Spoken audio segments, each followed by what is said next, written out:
Right, so good afternoon, everyone. I'm Luke Perera. I'm the Deputy Director for Advanced Analytics at BEIS. Today, I'm joined by my colleagues, Louise Upton and David Rosenfeld for this presentation. And we're going to talk about how BEIS started developing and using real-time indicators. This is going to be the structure of our presentation. I will start things off before handing over to Louise to talk about automation and reporting, and then to David to talk about data and deep dives. After this, I will say a little about where this work has led us. We will present for about half an hour, and we'll use the remaining time to answer any questions. Please feel free to post any questions you might have on the Q&A function on here. Before we dive into the detail, I'd like to say a little bit about the data science setup we have here at BEIS. So we effectively are a team of about 20 people. We are multidisciplinary. We have members from all four analytical professions in government. That includes economists, operational researchers, social researchers, and statisticians. We also have generalists in our team, and our team is situated within the Analysis Directorate in BEIS. We act as an internal consultancy, and we cover all BEIS policy areas. This includes business, science, research and innovation, energy, climate and clean growth, and also climate change. We also dabble with some corporate functions such as HR. The team also play an active role in building data science capability within the department, and we do this through providing training on specific languages like R, and also running data science mentoring schemes to build up the skill set of wider analysts.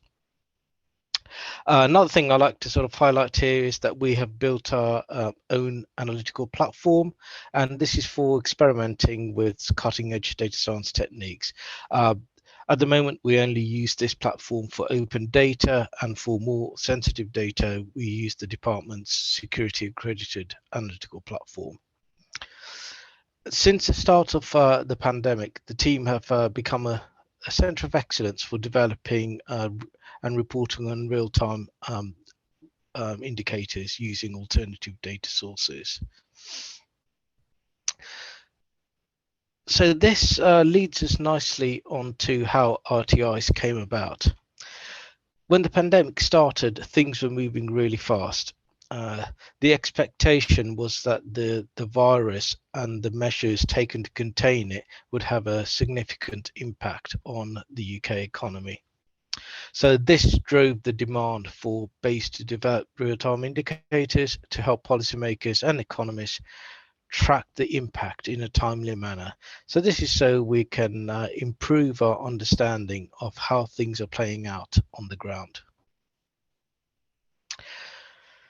When we started to look at alternative data sources to produce RTIs and fill this void, we asked the question, so what are RTIs and what do we look for in an RTI? The simplest example I can think of is Google Trends. So when you search for a query that is changing over time, that information is sort of continuously changing, and you get the benefit of seeing that change immediately. So, for example, if we were looking at restaurants in a particular area, this could indicate an upswing in or a downswing in either hospitality and the economic activity within that area. So when we look at RTIs, what do we want from them? So I've sort of broken this down to three areas. One is to provide a peek into what is happening in the ground in light of the latest situation. So this could include wider government measures as well as BEIS specific policy interventions that are in place. The need for regular updates means using high frequency data. Strictly speaking, the data we use is not real time. The data is typically updated either daily, some hourly, but very few are actually real time. But the message here is that it is frequent enough to actually pick out any changes. And the other objective is to identify any trends and patterns within the data that may actually mean a change within the official information that we monitor. Now, having said all of that, we have to be careful when we work with RTIs. There's a lot of uncertainty involved with RTIs, and I think some of the other presenters have picked this up and covered it quite well. So, in agreeing with my previous presenters on here, they are not a replacement for official data. Official data are better established and tried and tested. So when using our RTIs, where possible, we always try to look at more than one RTI to analyze a topic of interest and supplement these with official statistics. Due to their nature and the high frequency, they tend to be volatile and fluctuate. So you have to be careful when you interpret RTIs and take into account stuff like seasonality. And if possible, present the data averaged over a longer period and use ranges where possible. Another thing to say is that the data may not be representative of the population because this kind of data is often driven by external objectives and such as sort of marketing strategies, because we're relying on data coming in from a wide range of sources. The objective of that data collection can be varied. So how do you go about choosing an RTI? Our approach has always been to focus on the questions, the policy question that's been asked. So this also helps you to stay focused and not get distracted by all the cool stuff out there. So to give you an example, when we first started, the typical questions were around, how is the lockdown affecting sectors? How are people responding to guidance, and what's happening in the labour markets? Normally, we would use official data to help answer these questions. You'll note that some of these official data sources can be accessed in real time, but the others are, others can't, and there is a data lag. So this is when we start using real-time information produced by alternative data sources. You would notice here that in the list I have, there is overlap in the stuff they measure, and I always see this as a good thing, because as I said previously, using multiple RTIs to monitor a topic provides you with more reassurance, and it can also be a good sense check. Also to note that the same RTI can be used to measure different interests. So for example, mobility at a high street can be used to monitor compliance to the restrictions as well as the economic activity for that area. Oops. So what are the benefits of RTIs? For me, I think there's four main areas. One is that it allows you to track the metric of interest. By selecting the ones that are most important to you, you can have visibility into how these metrics are doing and any changes in real time. And this allows you to have information to react quickly. So use the RTIs to identify early on those interventions that are performing performing badly. And that sort of leads on to taking action. So with that information, you will have the ability to adjust programs in flight to ensure that the objectives are better understood in terms of where resources can be moved or changed to optimize the outcome that you're looking for. And finally, RTIs are a very good supporting tool to make better decisions. They are an excellent source of information, but you should be careful that they don't always paint the full picture. So when we do use RTIs to support decisions, they are a good supporting tool, but they should not be driving the decisions on their own. So at this stage, I'm going to hand over to Louise now to talk about how we delivered the BEIS RTIs effectively. Over to you, Louise. Thanks, Luke. There I am. Perfect. So if you can move to the next slide, please, Luke. Thank you. I'm going to be talking through how the team went from a highly manual process to generate our RTIs and accompanying dashboard at the very start of the pandemic to the sustainable product that is actually still in use today. So automation has been a common theme throughout the conference, and given the quick turnarounds, this is obviously an important area to ensure robustness and timely outputs. So the first version of the RTI dashboard was written in R using R Markdown and was generated in just under a week, in line with many of the other products you've seen today. It needed to be flexible to enable continual development in such a fast-paced environment. And as the situation evolved, the data sources and metrics needed to stay relevant, and we were getting new data sources all the time. Much like others, we were initially unsure how long we would need this type of product for. It became increasingly apparent, however, that this was going to take place over a longer term. So there were several parts of the process we needed to improve and automate to ensure it was sustainable. The table on the slide shows the processes as they were. I've highlighted 4 we identified as the greatest barrier to sustainable delivery. So why focus on these 4? The first one, the fact that many of the processes required manual intervention led to increased complexity and therefore greater chance of error. For example, collating all the data initially meant sifting through lots of emails and attachments to download the latest data. Automating the process was going to ensure consistency of treatment and testing, and this included working with suppliers to find better ways to disseminate the data. The next 2 were in some ways linked.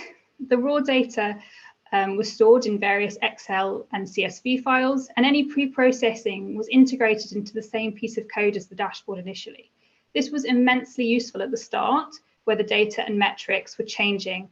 However, very quickly, even with the relatively structured framework we had in place, the code became very long and complex.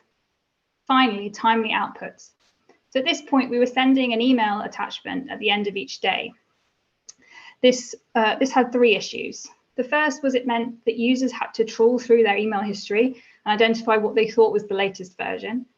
In addition, a number of the data sources updated much earlier in the day, but users had to wait until everything was ready.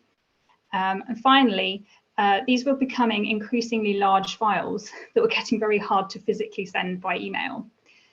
Timely reporting was key. Next slide, please. So on this slide, I give a quick overview of the major steps we took to address the challenges identified before. Separating the data ingestion and cleaning from the visualization code meant we had more specialized processes in place for each type of interaction with the data.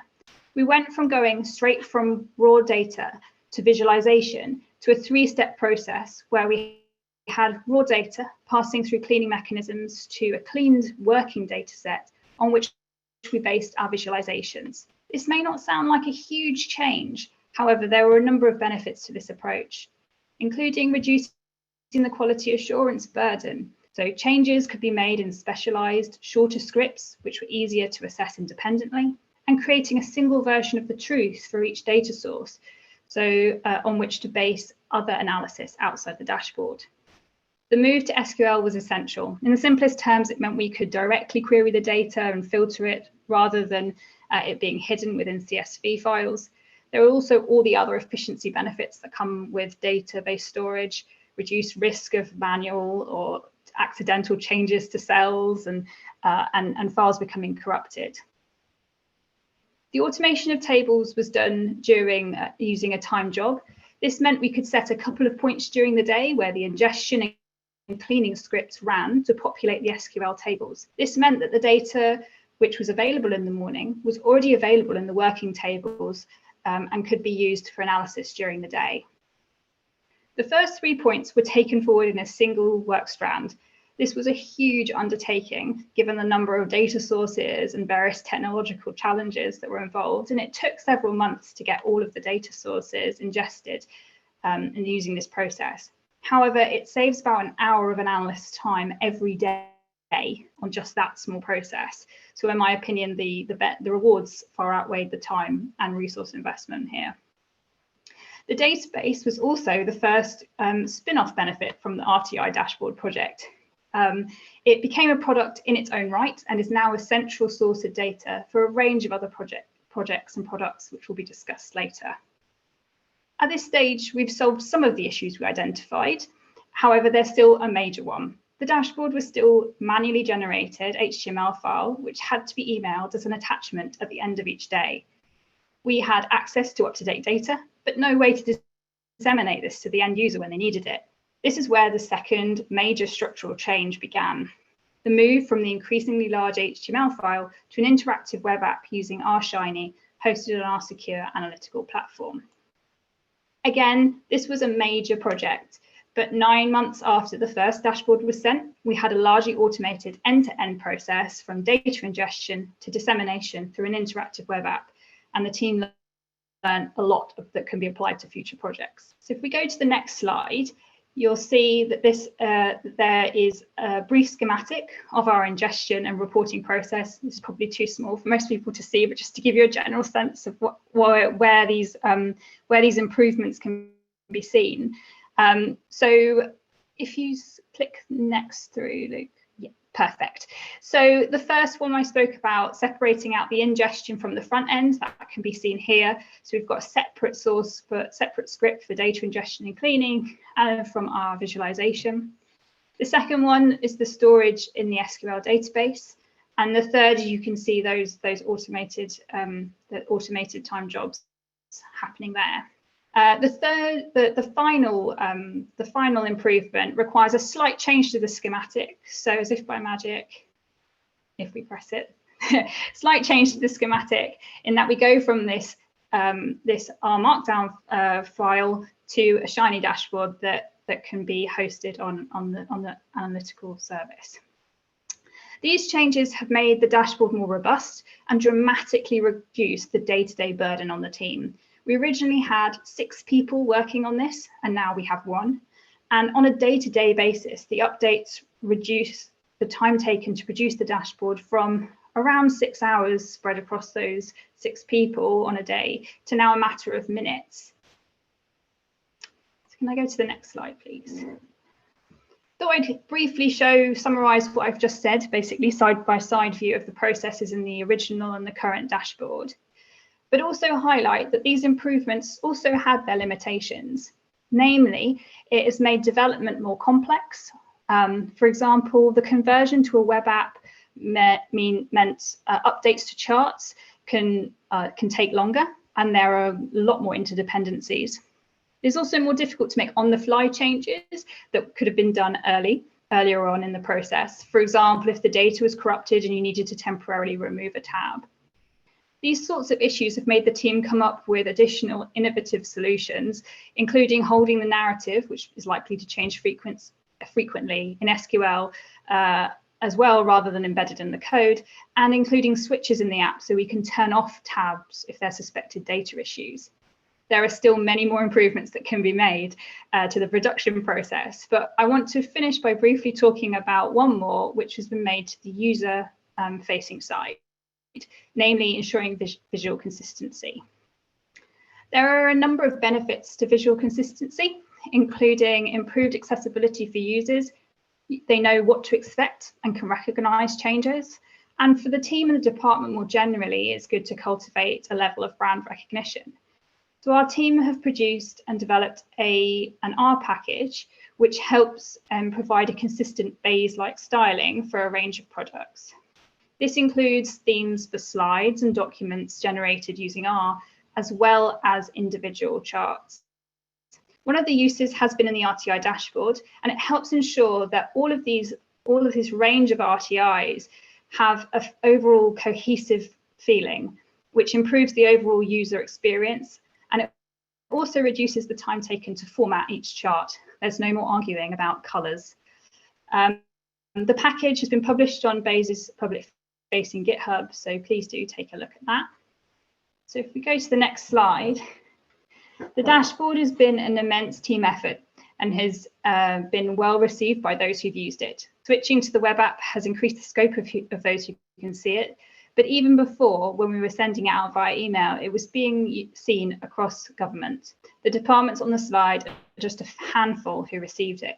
We were also fortunate enough to work with the ONS to help feed one of our data sources on footfall into their faster indicators publication, which Grant spoke about earlier this morning. So you're going to see the same chart again, I think, in a minute. But I'll hand over to David to talk in more detail about some of the data and uses beyond the dashboard.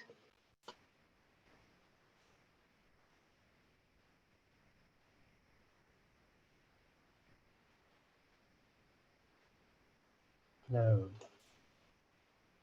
Can people see me? Okay. We can't see you, David.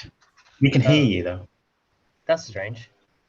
My video is on, but never mind. If you can hear me, that's the main thing. You're back. Okay, excellent. Thank you. As mentioned by Louise, I'm going to talk a little bit about some of the data that we use in the team, and show some examples of where we've applied it for policy analysis.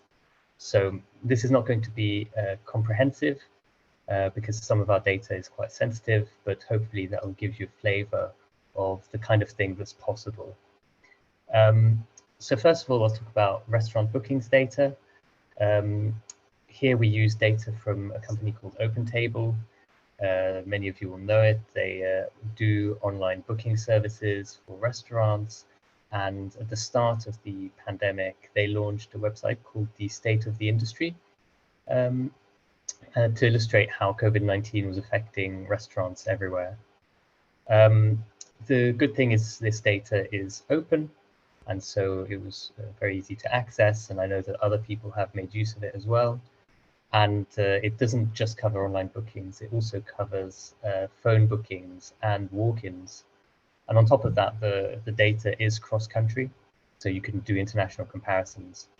So the example I have here is the chart on the top right. You can see the seated diners in the UK over time, and it's benchmarked to the same time in 2019, so it does adjust for some seasonality. You can see very clearly in the periods of lockdown when seated diners were all the way down to 0, and then there's a spike in the middle when things reopened, and the peak there is actually in August 2020 when there was Eat Out to help out in the UK. Next slide, please. So advanced analytics uses other open data as well.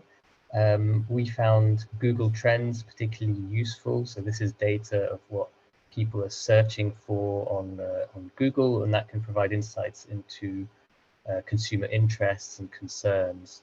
So the example I've got here in this chart is Google searches for restaurant near me in blue and pub near me in red. And you can see that they were steadily increasing over time until 2020, where you get a big drop and then it goes back up again during the summer of 2020 and again peaks in August before dropping back again. Other open data that Advanced Analytics uses was particularly around mobility. So Google Mobility, Apple Mobility, and Citymapper were very useful. They give insights to us about how government lockdown restrictions have affected people's behavior around movement, and those data sets are available often at quite granular level, city level, and then some of them, like Google Mobility, also allow people to see different areas like workplaces or recreation, supermarkets. Next slide, please. So this data set you've already seen, so I'm not going to spend too long on it, but it's footfall data. So this is not open data. We've purchased it from a company called Springboard, who collect footfall in retail areas. The useful thing here is that it's disaggregated between different types of retail areas. So you have high streets, retail parks, and shopping centers. And in the chart that you've already seen multiple times today, you can see that the dark green line, which are retail parks, have been left affected during the pandemic. There's been a lower drop in, less of a drop in footfall in retail parks than in high streets and shopping centers. The data is updated daily, and it's available at a regional level. Next slide, please. The last data set I'm going to mention here is online job vacancy data. So this is something that we find very useful, and I found it particularly interesting to see that George this morning mentioned online vacancies as one of the particularly useful data sets in improving the forecasting capacity for their model. There are a number of suppliers for online vacancy data, but we use data from Burning Glass Technologies. It's a company that web scrapes job boards and extracts a number of useful variables from those. So some of the benefits is that it's highly disaggregated. At the geographical level, you can look at it by region or local authority, sector, occupation, but also job title.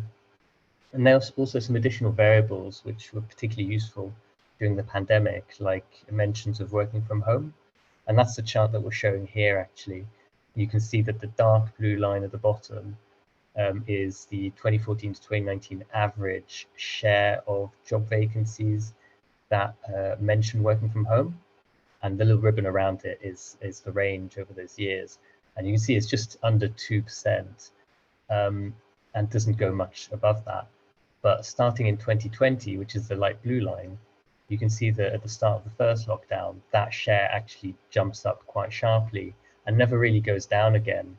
And the fuchsia line, which is 2021, shows that it's even higher than it was the same time last year, despite an increase in job vacancies and some reopening of the economy. Additionally, we have access to the full text of individual job vacancies, so we can cut the data at will, and the data is updated daily, so we get real-time insights into labour market dynamics that way. Next slide, please. So I'm going to show now the first of the examples of how we combine this data to look at particular policy areas. So the first one is hospitality, which was an area of particular interest during the pandemic, as are illustrated by some of the headlines I've put up here. The chart in the top left are job vacancy counts using Burning Glass data. There's job vacancy counts of vacancies in hospitality, and we've broken it down by wage bracket. So you can see that way that the darker lines, which show lower wage job vacancies, dropped most in what was the first lockdown last year compared to higher paying wages. Again, vacancies where the wage was not stated, which is in yellow, also dropped a lot more than some of the other categories. The middle chart is open table data. You probably can't see very well, but the UK is in there. And it's quite useful to compare different countries' experiences here. For example, there's a little green line that is steadily growing while everything else is quite low, and that's Australia, which didn't have the same kind of lockdown restrictions. And then on the right is a chart showing the number of restaurants and canteens per capita by local authority. And that uses ONS and Food Standards Agency data. And that's just a way of getting a sense of which areas might be most affected in hospitality by lockdown restrictions. Next slide, please. And the last slide I'm going to show is about the retail sector. So I'm not going to mention again the Springboard data in the top left. You've already seen that. Bottom left is a chart of online job vacancies for the retail sector specifically. And again, the historic average 2014 to 2019 is a dark blue line with a range. And you can see that the year 2020 in light blue saw a big drop at the start of the first lockdown, and then slowly recovered over time to go back to the historic average. And the green line shows 2021, so it stayed roughly within the historic average for that time period. And the chart in the top right here is some analysis using some financial data. So we used Yahoo Finance and London Stock Exchange data to show the change in stock price after the first lockdown for different companies. And compare that to their revenue in 2019 to get a sense of the size.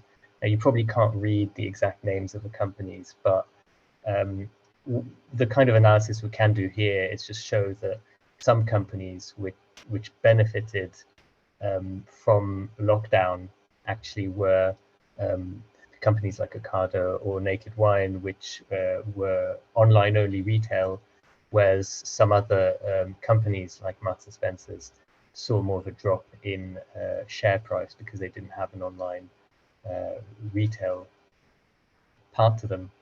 So those are the examples I was going to show, and I'll hand you back to Luke for the last bit of the presentation. Thanks, David. Yeah, so the setup that we put in place for real-time indicators is flexible and adaptable, so we can technically use these for sort of measuring different policy aspects. So at a more technical level, we have the capability to bring in more data sources quite easily and store them in a manner that allows us to do more analysis and link data together. But more interestingly, at least for me, this setup has enabled us to undertake standalone data science projects as well. So one example illustrated here is using, this is using synthetic data, by the way, explores if we can monitor green growth jobs activity using machine learning and natural language processing. This uses the vacancy data that David just talked about. The idea here is to provide insights into the kind of jobs that are created by sectors of interest to the government's 10-point plan for a green industrial revolution.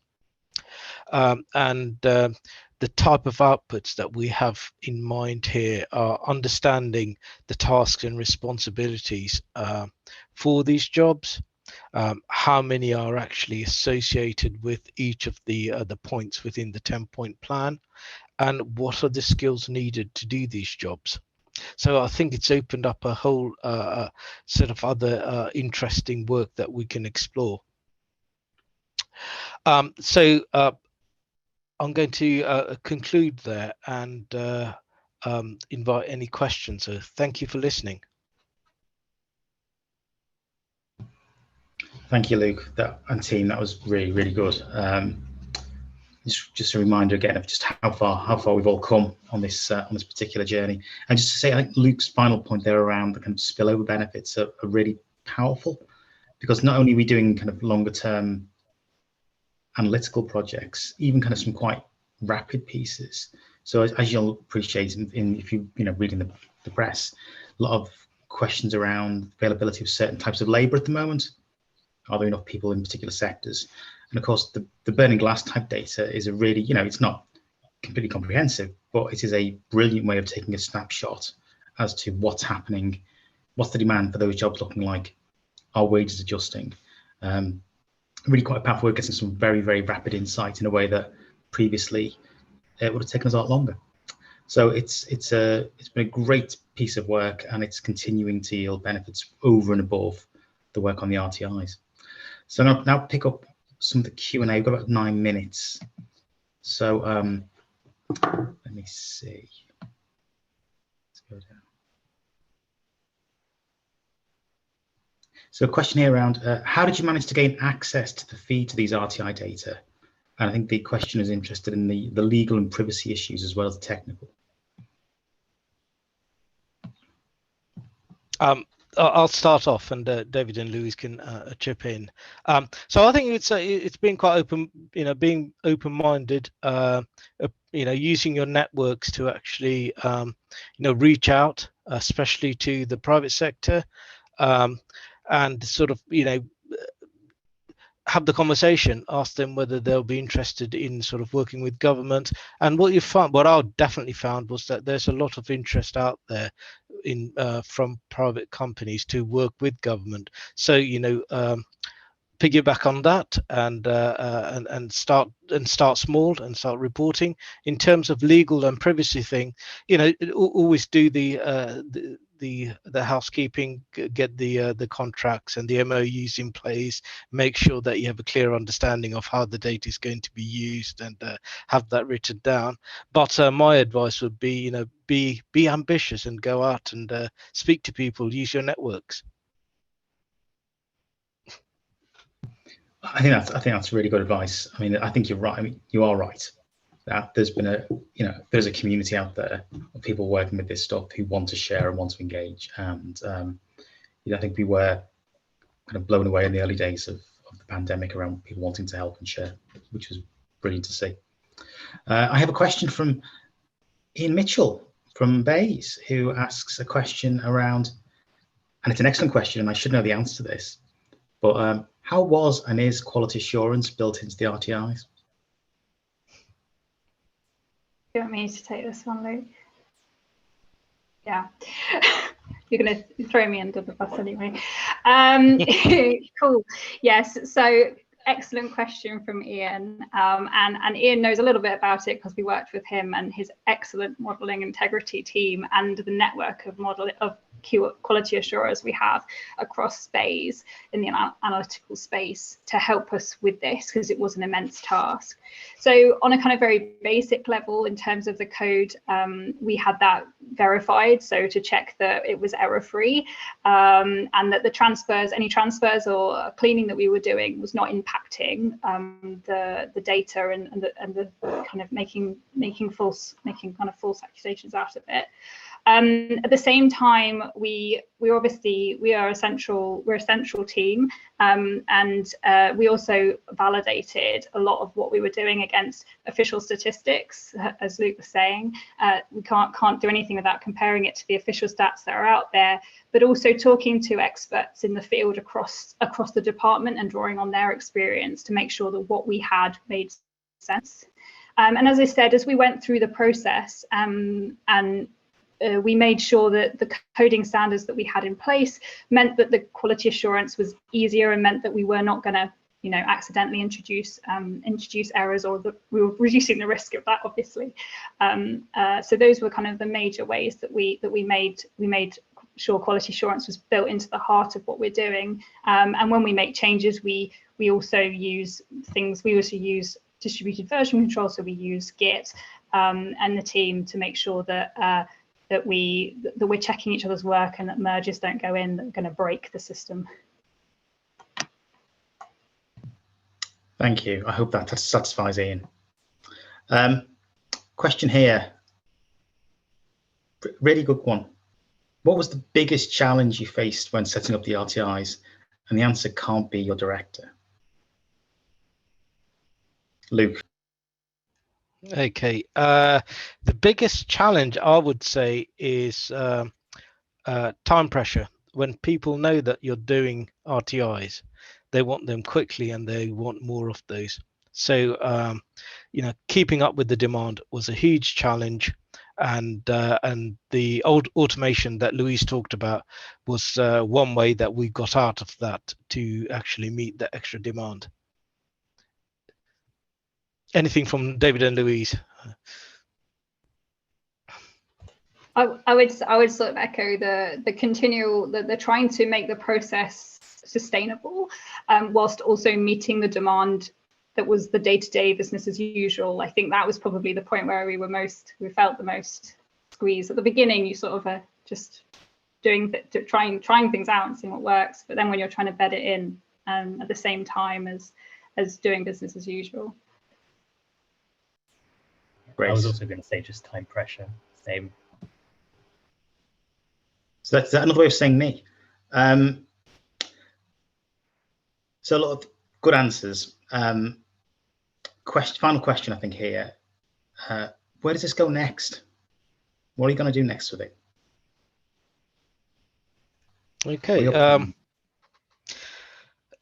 So the plans. I mean, I think there's some sort of background technical, housekeeping stuff to be done to make it more flexible to take on new data sources. So I think, with RTIs, they're always sort of time dependent. So there will be a time where we have to sort of pay less attention to some of the RTIs. So we need the flexibility to actually, drop those and pick up anything new. I think the next steps, if there are new policy areas, I mean, for example, net zero, I think that is a big policy. So we can actually adapt to support sort of the monitoring of the delivery of net zero. And then there's also sort of more scope for standalone projects as well. So, I mean, I gave one example here, but the infrastructure and the sort of the model that's in place allows us to do a lot more cutting edge work. So I think we're sort of on standby for some sort of exciting new projects as well. So that's what's next. Great stuff. But I do think, I think you're absolutely right on net zero. I mean, when you heard Patrick and Ian at the beginning, that was something that came up repeatedly. So, I mean, definitely think that's the next phase. Look, thank you all very much, Louise, David, Luke. I hope people watching that enjoyed and got something from it.